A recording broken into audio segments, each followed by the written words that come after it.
Well, ladies and gentlemen, we are here again. I wanted a win and we got a win. 2-0 Wrexham versus Reading. We are into the next round of the Cup. And the teams in the next round of the Cup are very, very interesting. So straight up, I am going to share the invite code, ladies and gents, because I expect lots of people in to talk to me tonight, because tonight was a fun one. We have lots to discuss. And we can talk about who we're going to get in the next round once we are done speaking about the match. So if anybody hasn't noticed immediately, we have both Swansea and Cardiff available in the next round. Now, wouldn't that be a fun one? Who do you want, Cardiff or Swansea? Straight up, I want Cardiff. We are going to kick Swansea's ass in the league twice this season, so it would be lovely to take on the other big Welsh team and take them out too this season. Would be great for the Doco, wouldn't it? And after we take them out, then we can get one of the big boys. That would be fun. So who is first up, ladies and gents? Who is first up? Let's go. Roll them up.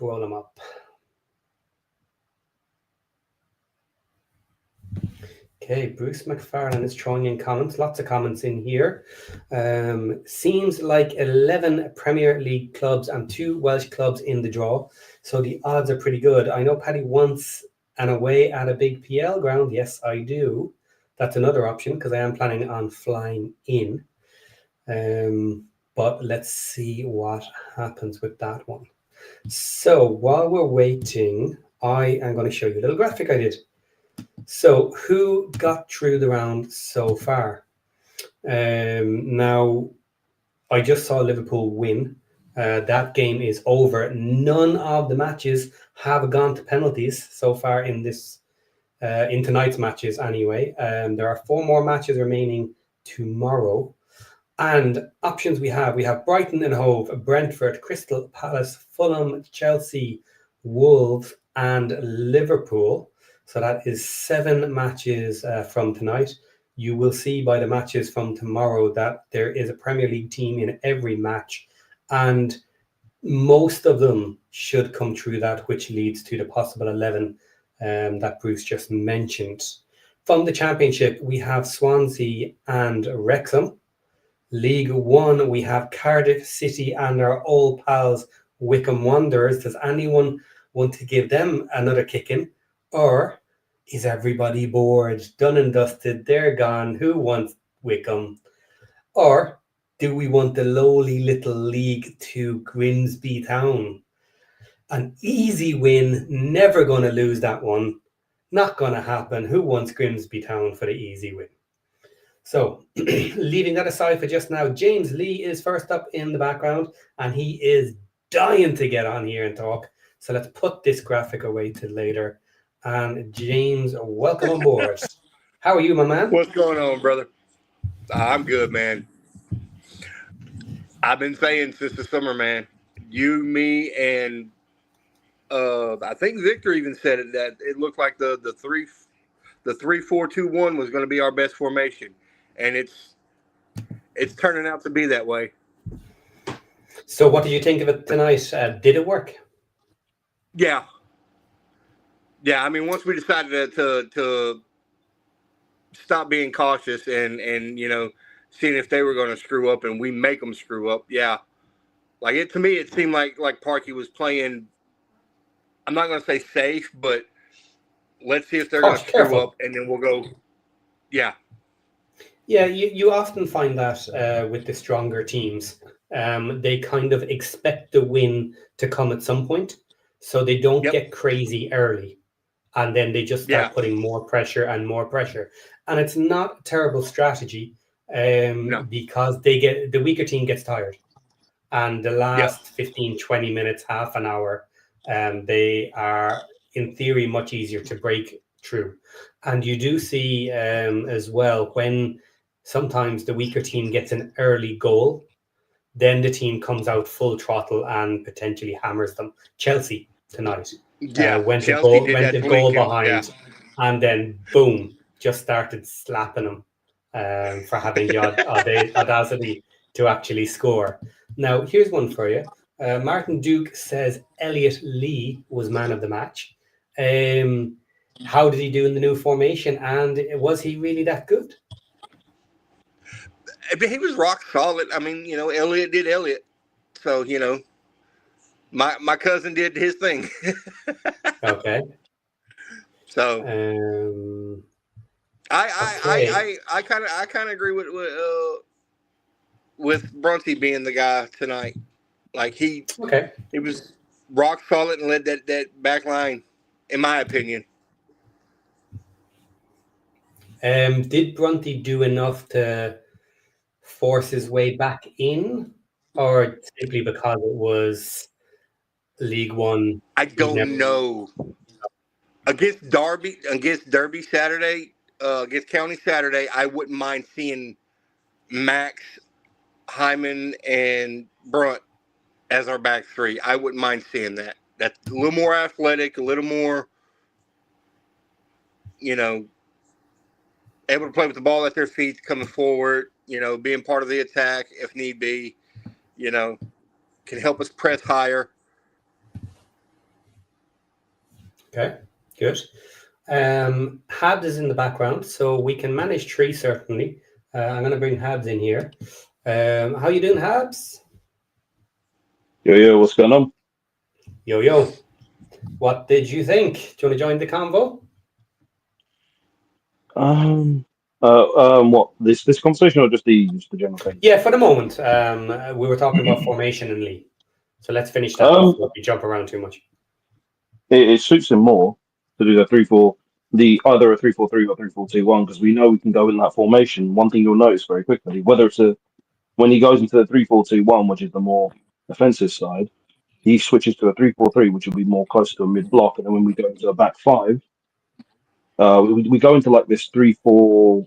I think it goes into a 3-4-1 into a low block. That's what it seems to be. So it's like a transitional way that we play. That's how we play from what I could observe.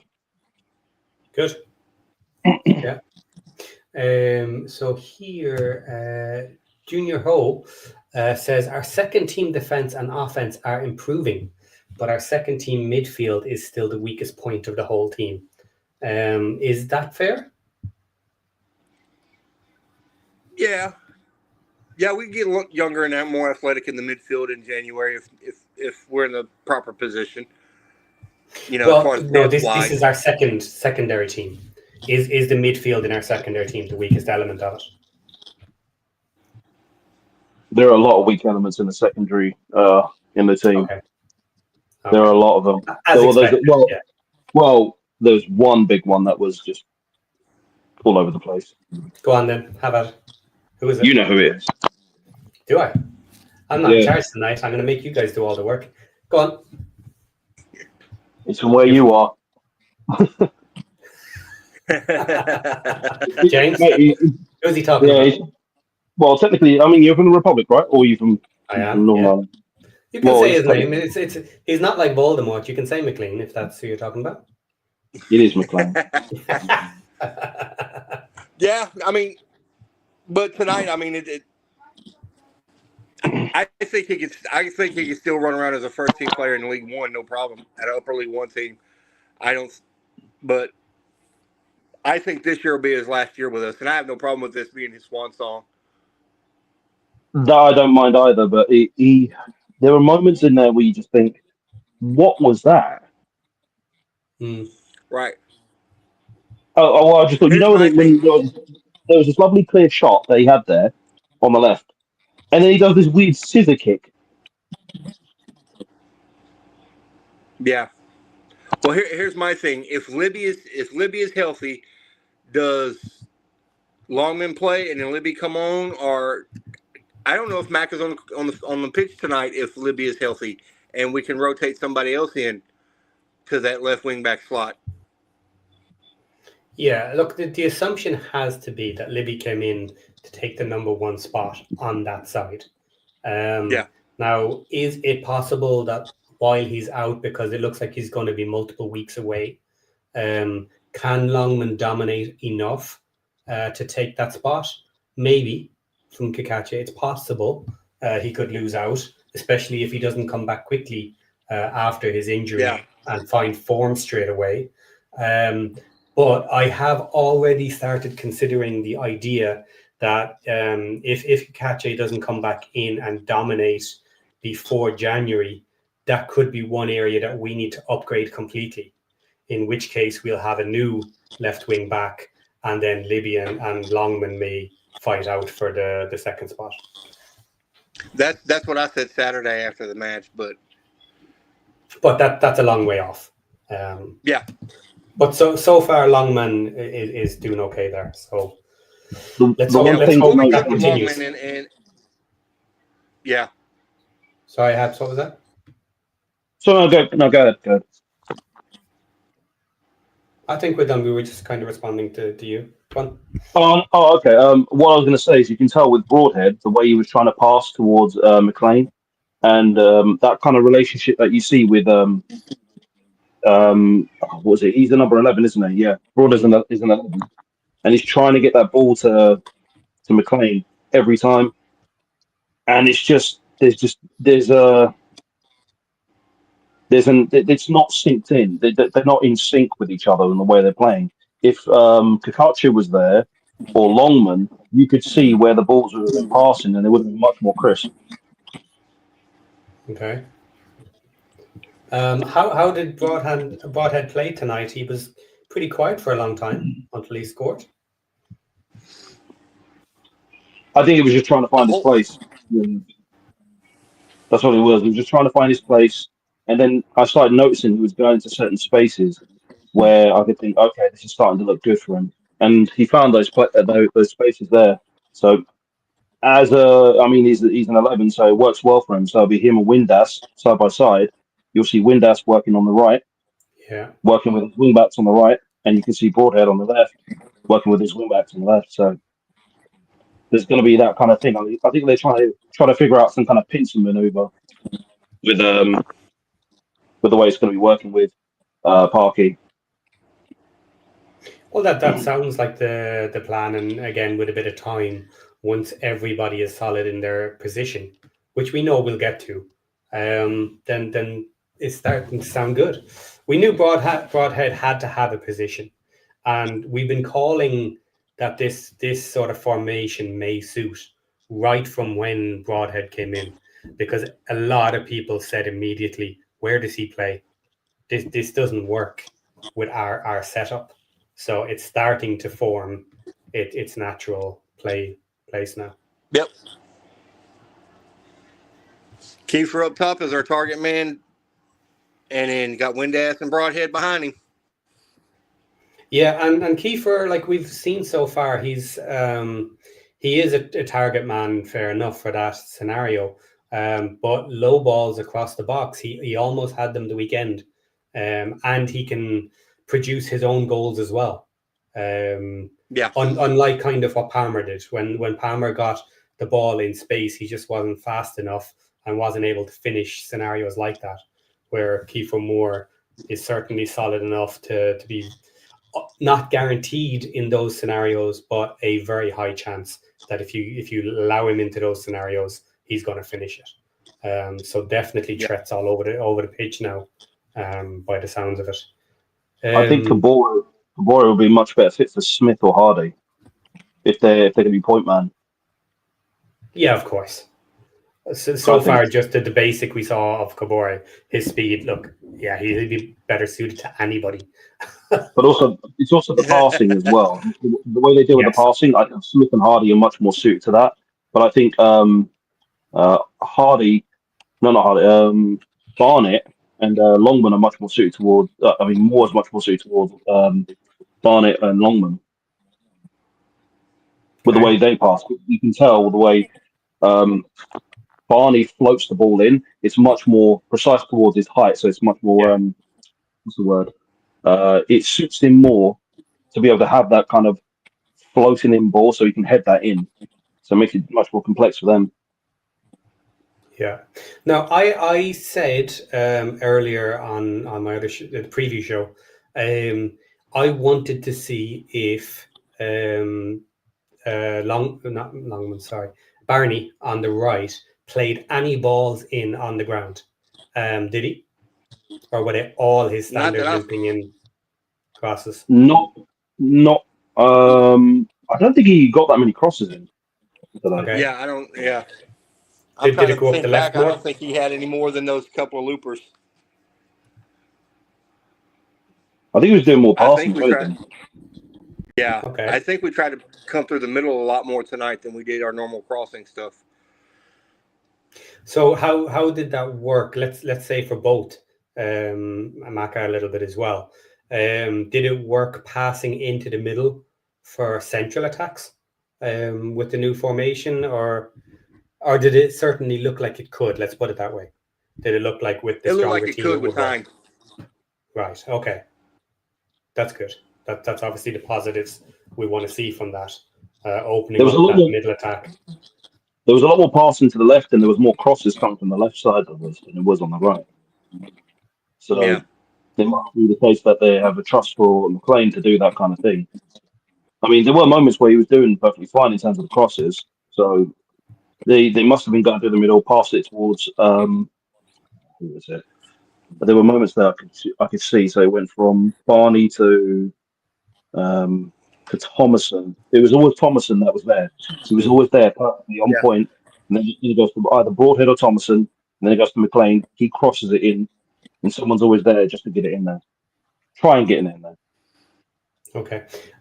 Got an interesting question here from Carl that I'm going to throw out to you guys. Why do we have to get a cross on the ground from Barney? These aimless balls into... Oh, what do we have to do?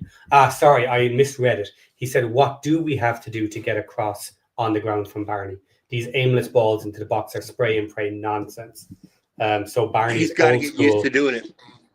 He does. Okay, so you're in agreement then with Carol. I thought Carol was taking the other side, but gotcha now. No, he's got to get used to using the midfield. He's so used to bypassing that and going high for Palmer. Yeah. And he's done it for how many years now? 3. So yeah, basically. And in fairness, he lost out his position to Longman because Longman was able to cut in himself. That was the additional benefit that he brought. He could cross them in a similar fashion to Barney, maybe not as perfectly, but he could, run at a player, cut in and try and go around them and either pass the ball off or go for a shot himself. So his own attacking ability hurt that. Now, we did see from Kabori, he cut in and went for a shot the weekend. Yeah. So if we can get that attacking feature and low ball option and high ball cross options from both sides, that's going to be ridiculously interesting for defense once they know all options are available. I got a question. I know Kabori's alone, but do we know if we've got an option to buy or an obligation to buy him after the season? No, not that I'm aware of. Or is he just of. a straight loan? As far as I know, it's a straight loan. I'm sure City will be willing to sell him, but they're going to want money. They've held him this long because they expect a payday from it. It's somewhat unusual to keep a 24-year-old in academies, like from academies, with the bigger clubs like this. So they're going to want decent money from him. I mean, Man City's going to want to get rid of him anyway for PSR reasons. So they will. Yes. Because they if it was like the old days without the PSR, they would have just gotten rid of him a long time ago. So, well, that's kind of my point. That's why it would be expected that he would already be gone. So there is some reason with him. They saw a future potential that an extra year or 2 was worth it to change him from 5-6 million to 15 to 20 million. I think they can get 15 from us after this season if he helps us stay up and get into a playoff position. Yeah, I think so. Anything above 15 is getting a little bit much, maybe, depending on, unless he has an absolutely amazing season and we're fighting other teams. Yeah. If other teams are coming in for him because he's had such an amazing team, Sorry, hasn't much season. Then maybe. But look, who knows? Well, we may be able to just get a buyback clause with him if we can buy him. Yeah, we could do that. So 2 things before we hit that. Bruce here says his contract expires in June, but transfer market doesn't know about options to extend. That's interesting. I never paid any attention to when his potential contract is up. So if it is the case that his contract for us or Man City? Well, I hope it's for Man City, because otherwise, obviously, we're making a mistake here. We can have a look at that.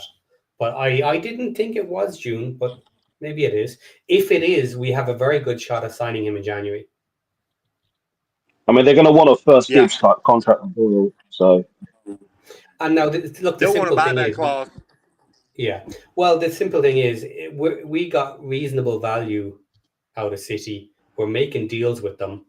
So I don't think we're going to care about buyback clauses and sharing. Maybe not a buyback because he's already 24, but just a straight percentage of sale is also, good enough to stop it getting to ridiculous money, maybe. So. I mean, the thing is, we can probably work with the good. It says it's 2027. I didn't think it was. Okay. Yeah, we're good. Oh, okay. But still, he's in the last 2 years of his contract. That's normally when they move him on. Yeah, next summer. They'll likely want to move him on. But I mean, if we've got this working relationship going with Man City, with the way we've got it done, we can try and get something out of them with this. We can be a good customer, and we can be a good testing ground for any of their loans if they want to send them to us. So, yeah, absolutely. I think that's always an option for that if they want to come do it with us, whilst we're also trying to build up our own academy.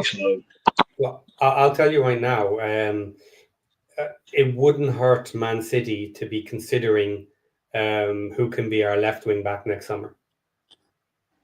No, seriously, like looking where we're slightly weak, and where we would potentially give someone the time, because that's the other issue is if we have players that we've bought that are very good, we're not necessarily going to give them the time on the pitch. That's not the type of team we are. So they need to be able to offer someone potentially good enough to take first spot for a significant part of the season. And the only place at the moment, looking at it, where potentially you could take a Kache spot is that left side.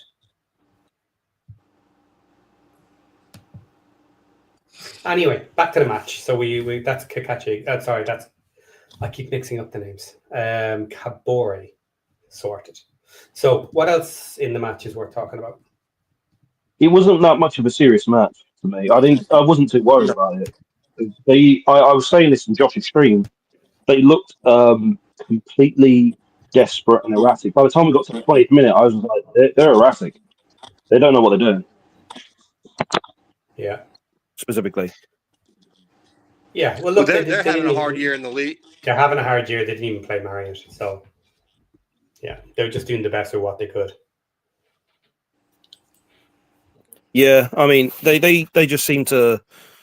I mean, it must be because they're also a young team as well, and I just think there was just something off with them. They just didn't seem to have that kind of thing. They just looked completely erratic and desperate. So, because you could tell they were just they became a bunch of foul merchants. They did so, and flop merchants. Yeah. Well, you could tell their instructions were go get if we can win this, if we can go get a goal or two early, let's go do that. If not, let's try to get out of here healthy, because they're in a relegation fight this year. Yeah, I mean, when you look at the way we was playing the game, even with our B team, we had, even though we was not as good as it was in the first half, we were still controlling the ball much more. We were more controlling. They had more possession, but we had better control. So yeah, I didn't really think, because we had better build up of the of each chance of the goal. Yeah, and they just looked kind of erratic. That's the only best thing I can think. They just looked completely erratic towards it. They were charging on us as much as they could, and they were just relying on the youth that they have. But you could tell they. It was clear they couldn't put out their best squad. Now, of course, we could still take their best squad anyway, so we weren't really worried about that in general.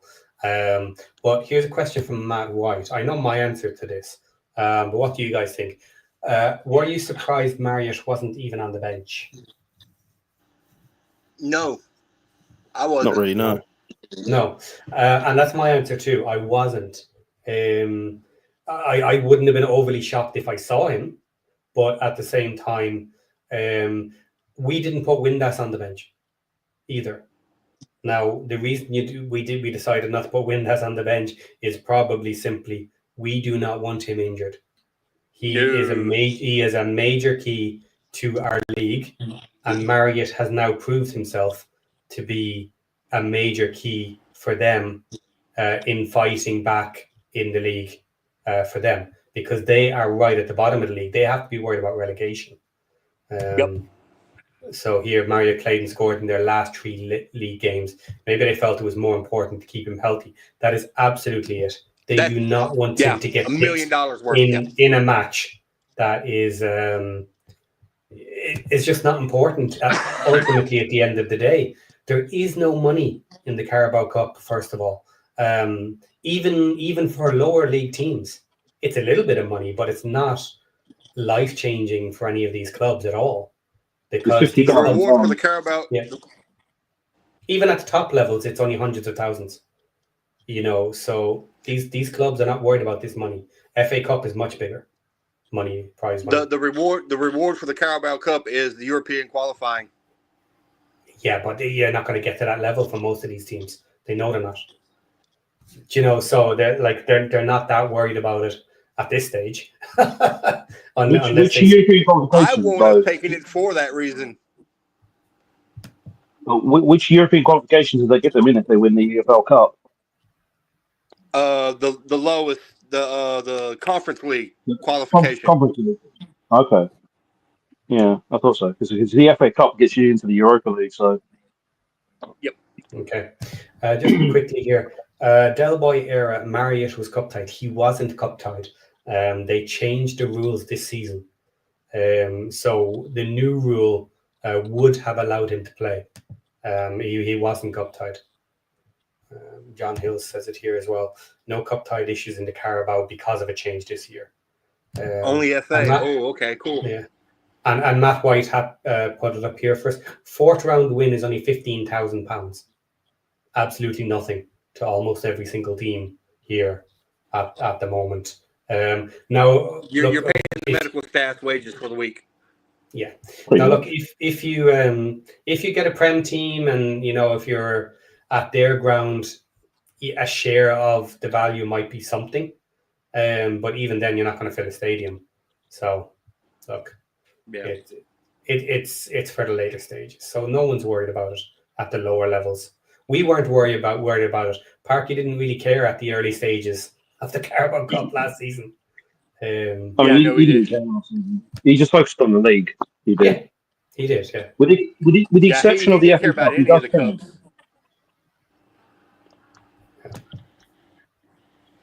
There is one team I'm worried about, and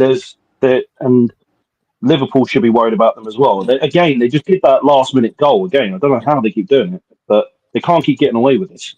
But there's only one team that everyone should fear.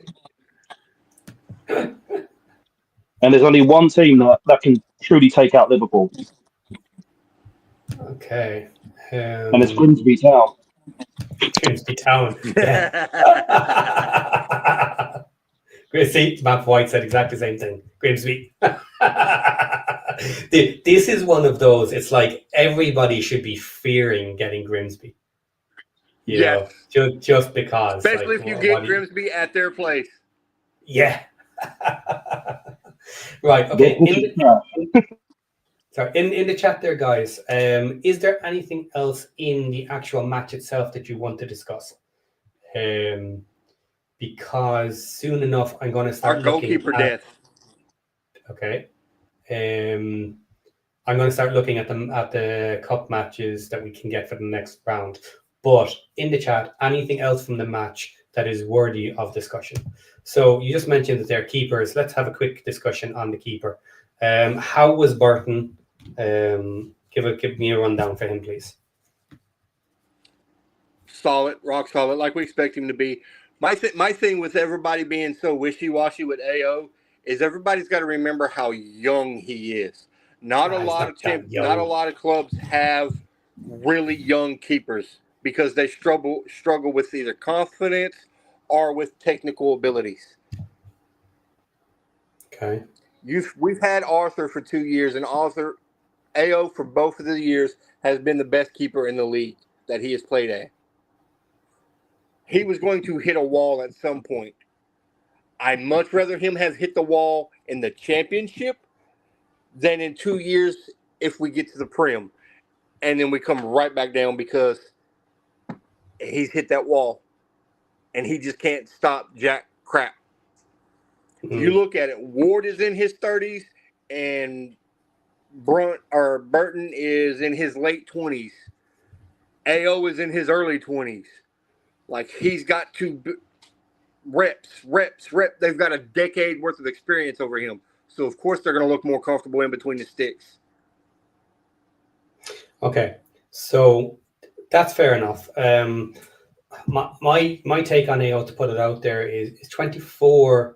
It's not quite that young. I understand what people are saying, but he is young enough to step back for a season or whatever, and then come back. Now, there is a potential problem with Wrexham for AO in that we won't wait for him for very long.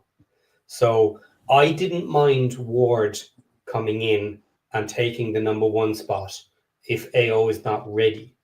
And let's say giving AO a solid season to work to improve his skills and maybe take the position back late in the season or maybe even next season, because Ward as well is on the later end of his career. So he's probably not going to do more than a season or 2. So AO might get his shot back. But if we're having some issues with AO this season, and if Ward doesn't come back or something like that, or he comes back and just doesn't get form again, we will be going into the market next summer, for a brand new number 1 keeper. Absolutely.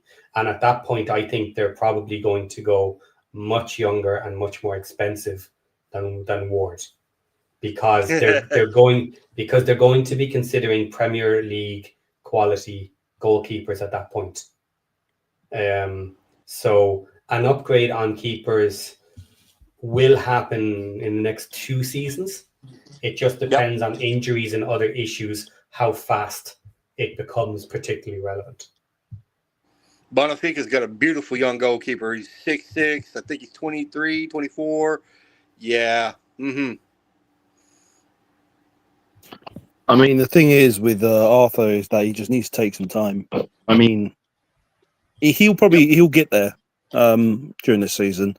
The only issue with is he's too erratic. That's one thing. One thing you notice with it is his confidence, but it's also you could tell the difference between the way Callum was. He was able to build up from the back. He was able to control the ball, slow down the game when he needs to slow down the game. Arthur just doesn't do that. He doesn't know when to slow down the game. He just goes straight in, launches the ball up. That's one thing. And that comes with time.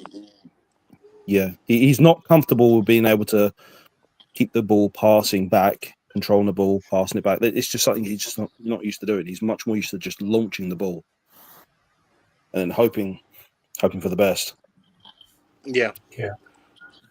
It's just he just needs to slow down the game. That's something you need to do. Control it, pass it to your defenders, slowly build up and go through the middle or to the wings at some point. But it's just something he just needs to pick up as well. And also he's got slippery fingers as well. He needs to sort that out. Yeah. And just don't second guess himself. Just don't second guess it. Go for it. If it goes in, it goes in. Don't worry about it. my liver for AO to go spend about a month with Fozzie and do nothing but goalkeeping. Fuzzy quit on us after like 6 matches in his new league. It's because of his age, but my thing is, if you look at Fozzie's career, Fozzie was one of the best technical keepers in the Prem and in the Championship. Like yeah. Okay. Just going to answer this question here for Daniel. Why wasn't Ashfield even on the bench? Ashfield was injured. He was stretchered off in training earlier in the week, and he will be multiple weeks. Multiple was weeks. Was it his ankle or his calf? Not sure. I know it's lower. I heard it was his ankle. I know that. Okay, see, all I got was lower leg injury, so for me, that's calf or ankle. Josh is saying ankle. He's listening. Okay. Okay, see, nothing worse than tearing your calf muscle. I did that playing American football, and that shit hurts. Okay. In the chat, guys, we are going to flip on to discussing the next round because this round is done. So first up, let me show you who has qualified again. Right. We already mentioned them. I'll start from the bottom this time. League 2, Grimsby Town. The bogey team of the cup for this year. There's always one that keeps sliding through and keeps taking out big names. So they are. I do not want Grimsby. Let Liverpool have them. Last League 2 team available. Then from League 1, our old pals Wycombe Wanderers. I got some thumbs down for a match against them again for the next round. Cardiff City. This is one I'm personally very interested in. One of the 2 other big Welsh clubs. Obviously, we know they got dropped out of the league this year down to League 1, so we missed them having a 3-way Welsh battle this year. So I think it would be lovely to come against them in the cup because we have Swansea in the league. That would be great TV. And of course, we should always consider what looks good in a documentary because they pay for all our players. Kind of. before you all call me crazy. Right. Then in the Championship, the only ones left are ourselves and Swansea.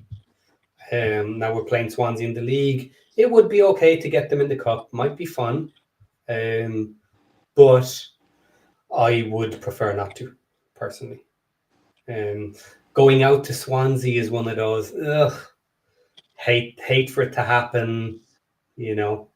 So then we'd have to play kind of full strength with them. Oh, we would, yeah. But it's one. Do you know why? It's not the worst draw in the world. It's a winnable match. They're another Championship team. We want to be doing well this season. The match isn't going to come up for quite a while, so we've plenty of time to improve. So a Championship versus Championship wouldn't be the end of the world. So we actually have pretty good options for this next round so far. Then we hit all the Prem teams, which will just be fun. So we have Brighton and Hove Albion, Brentford, Crystal Palace, Fulham, Chelsea, Wolves, and Liverpool already available in the next round. That's 6 Premier League teams. I would take Wolves. Yeah, we'll take Wolves. They're coming down with us next year, anyways. I don't want to get Brighton. Brentford is that weird team. Crystal Palace are just too solid in the back. They got Mark Gay and all that, and that's a nasty defense they have there. Fulham, I'm not sure. Chelsea they could either play completely world class or they just play subpar. Their youth academy. Yeah. And Wolves is going to want to do this just for. They'll probably play full strength anyway. Maybe, who knows? But I don't want to face Brighton either. They got Matoma. Yeah, Brighton looked like monsters tonight. They absolutely ripped them apart. I didn't realize the final score was 6-0. 6-0, yeah. Yeah, I don't want to go up against them. So then They the spanked them boys tonight. matches for tomorrow night, because we have 4 more to go. We have Huddersfield versus Man City, League One versus Prem. We have Newcastle United versus Bristol City. No, who's that? Bradford. Bradford, sorry. Versus Bradford. So again, versus League One. Then we have Spurs versus, who's that? That is Doncaster. And then we have Port Vale versus Arsenal. Obviously, the easy results here are City, Newcastle, Spurs, and Arsenal are most likely to go through those matches tomorrow, barring some form of an upset, which wouldn't be ridiculous and might happen for one match.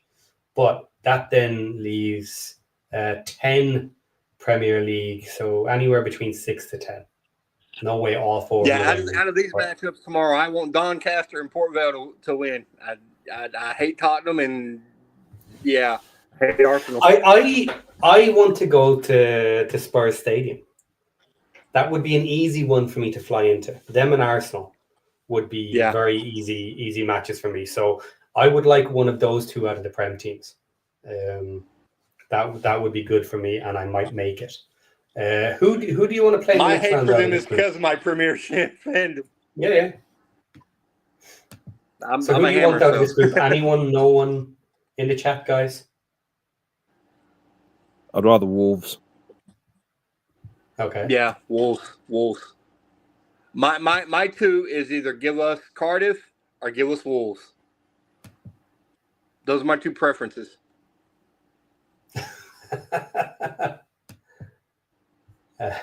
Just looking at the chat there, did I put up the right one? No. Anfield against the best team in the land. Put that in your documentary.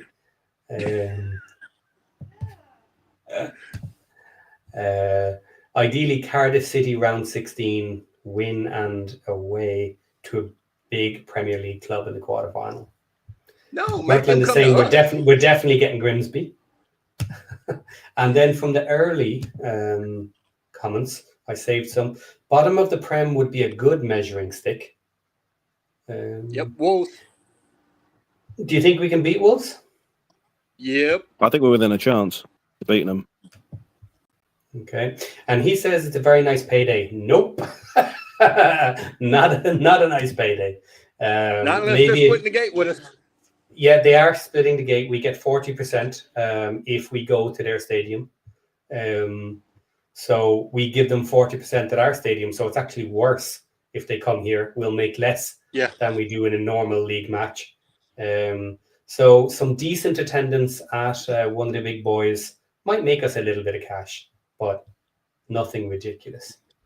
I just want to see them come to the race course, because I know if we get a Premier League team to come to the race course, that place is going to be jam-packed. Oh, it'd be fun. Yeah, look, I'm not saying it wouldn't be fun. I'm not saying it wouldn't be great for the documentary in general. But just for me personally, I want one of the big London clubs so I can go there. I'm not going to try and go to like a Liverpool because that'll be packed out with fans from Wrexham. And it's a lot harder to get to for me. No, it's easy to get to Liverpool for if we were to go up against them, because I mean Wrexham's literally right next to it. Oh, I know, that's my point. 45. That's why, but that's why it's more difficult for me. Because can you take a flight to Manchester though, to get to Manchester Airport and then go there by train? No, but the point is also tickets being more difficult, because we'll absolutely hammer the away tickets. Whereas if you're down in South London, people have to take time off work. They have to consider all of that sort of stuff. So it'll never fill out and I'll easily get a ticket. But anyway, that's me. That's not what we're talking about tonight. This is a good comment from Matt White. Imagine playing Chelsea for a competitive match after playing them in pre-season as a League 2 team. That's an interesting little one. I think because we've played them before, Chelsea would come at us because they know Parky don't. Like, no, we dealt with this before. He's going to want to play. He's going to want to play McLean for that one, though.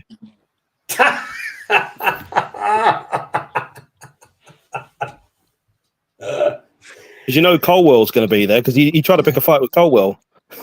Yeah. Okay.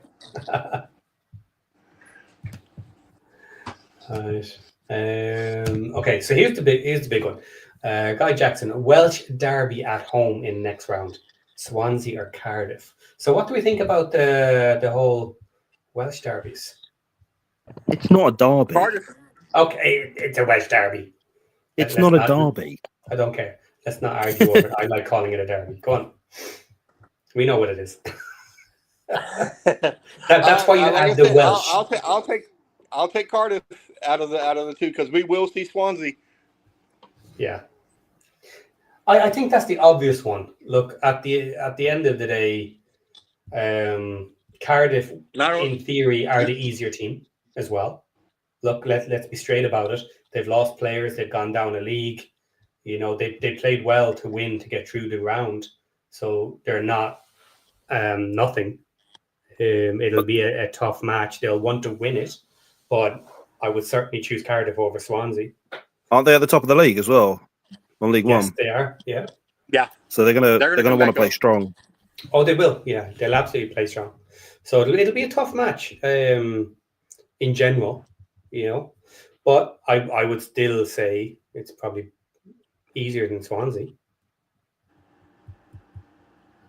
But it's also more interesting than Swansea.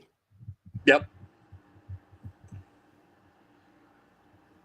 There seems to be a little bit more of a rivalry between Cardiff and Wrexham for some reason. I guess it's because they both host the international team or the national team. My bad.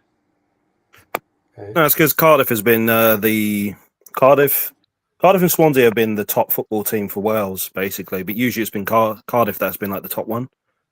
They're generally like the big. Well, depends on the decade or so, but Cardiff's usually the big one. Usually, and they are quite arrogant as well. So,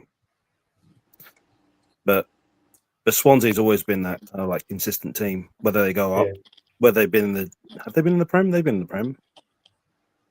Yeah, forever ago, I think. But yeah, I mean, it's really just. I mean, Cardiff will be technically the bigger club. Yeah, and they have a reason to want to. I mean, all the teams, all the big football clubs that were before Wrexham started to really make that push that we are now. Were all South Wales teams. They were so, as opposed to North Wales, because Wrexham's really the only North Wales team that was big. So. Okay, CP Marks here has laid it all out, just like his Hollywood script. So let's have a go through this one. So he wants Swansea to have to play Cardiff. He wants Liverpool to have to play Man City. And then Wrexham to play Grimsby. Wrexham knock out Grimsby for payback from the National League days. So interestingly, that, yes, is a very good link to the documentary, because getting knocked out by Grimsby was part of the first season of the documentary. So that would be an interesting league link. And then he continues a little bit more. Nope, wrong one. Sorry. Here it is. And then get Cardiff the next round. So Cardiff knock out Swansea, and we get Cardiff in the next round. Beat them, and then go on again. So we still haven't had a Prem team. So we're going to go through another 2 rounds without having a Prem team. So just another lot of EFL clubs before we get to any kind of EPL clubs. Yeah, but then we're in semi-finals in London. Yeah, I was going to say. Oh yeah, we can get to Wembley. The quarterfinals or the we can get to Wembley with a Prem for the first time we meet a Prem team in one of these cups since they took over. Now that would be Wrexham would sail Wembley out. That is a script, isn't it? That would be. All the tourists that fly into London that are Wrexham fans, oh man, they'd have Wembley chock full of red. I would imagine there'll be a boatload of flights coming from the US and Australia that are just going to be like, yes, let's go and do it. Let's get behind that's it. what I said. We get to Wembley and we're gonna flood that place. I can imagine. Rob and Ryan are just going to go. Let's go all out. Let's try and get people to come to Wembley, and it'll be good for the doc for that one. Oh yeah. Oh, that would be funny. So then, of course, look, let's finish the plot line. We're going to have to then take out a Prem team and then go through to the final. City. That would be good if we can.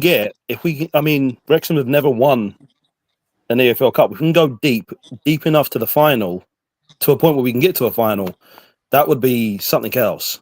That would be ridiculous. Yeah. Look, now, in fairness, we're taking the easiest team still left available to get there. But who knows? Look, I wouldn't call Wolves the easiest team to get there, but I'll take them. Yeah, but we're not getting them to the final. Yeah, there you go. Uh-huh. Or the semi-final. Let's put it that way. Semi-final or final. So, although, look, if you want to go, do you know what? If you want to go down that road, what you do is you don't have Swansea play Cardiff. Here we go. Let's rewrite the script. So we have Swansea and Cardiff play other teams, so Prem teams. They both win. We play Grimsby, knock them out first. Then we get Cardiff, we knock them out. Then we get Swansea in the semi-final.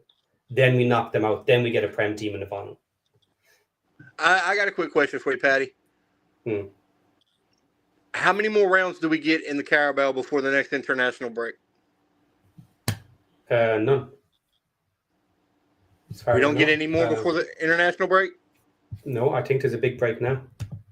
Let's see. I'll pull it up. I'm pretty sure the FA Cup draw starts next month.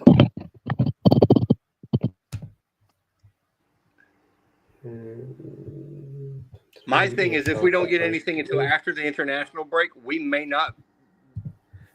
If we get a Prem team, we may not get even their second team because all those legs will be dead tired from international duty. Okay, I have to search it because they're not showing when round 4 is. It should be in 2 weeks.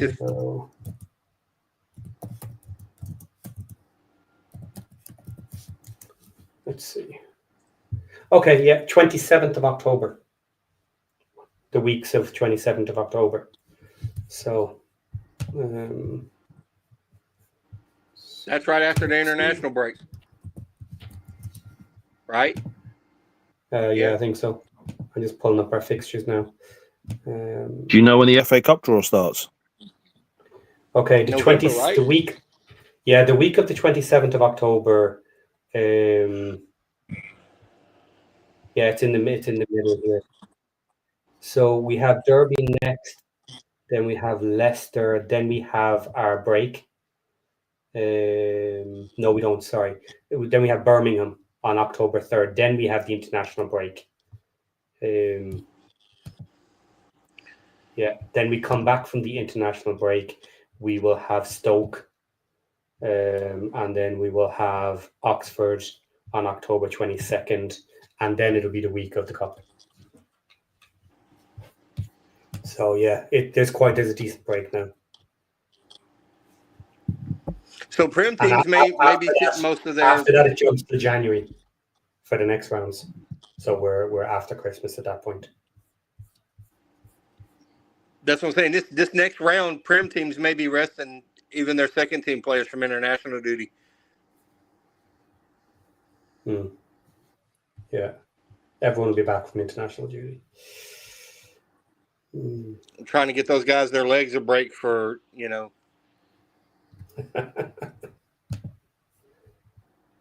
Look, all these teams have decent squads.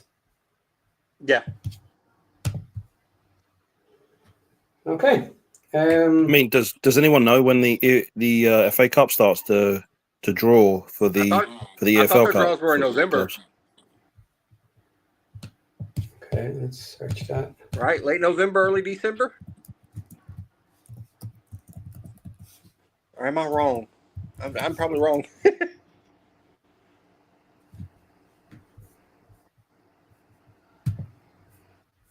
So that would be round 4. Oh no, round 1 proper they call it. Yeah. Come on.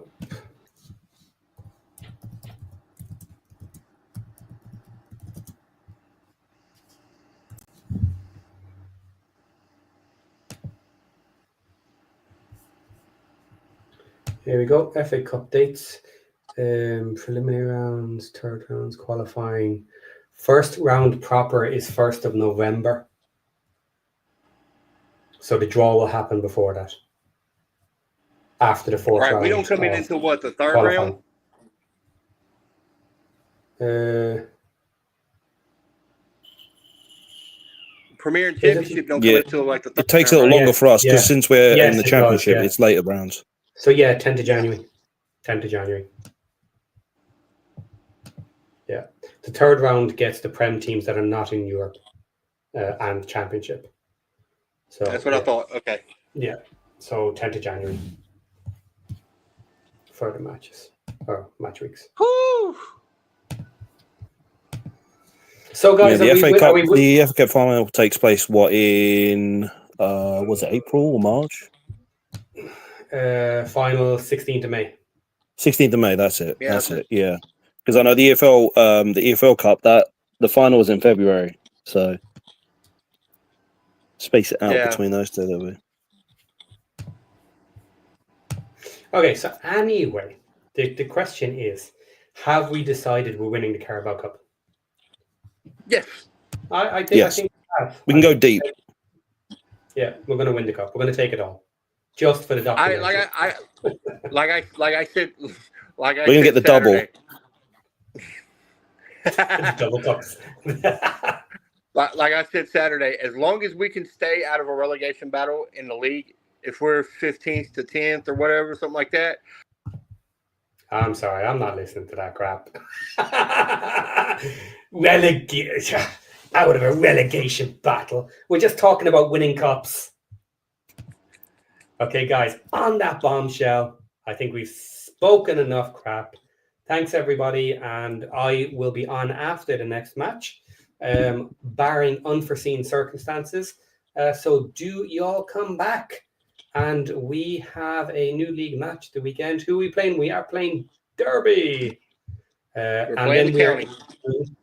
then we are into a Saturday, Tuesday, Friday triple match. So a tough set of 3 matches coming really quickly back to back to back.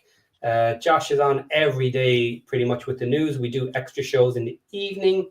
We do all the match coverage almost every single day. We're doing some content for you guys.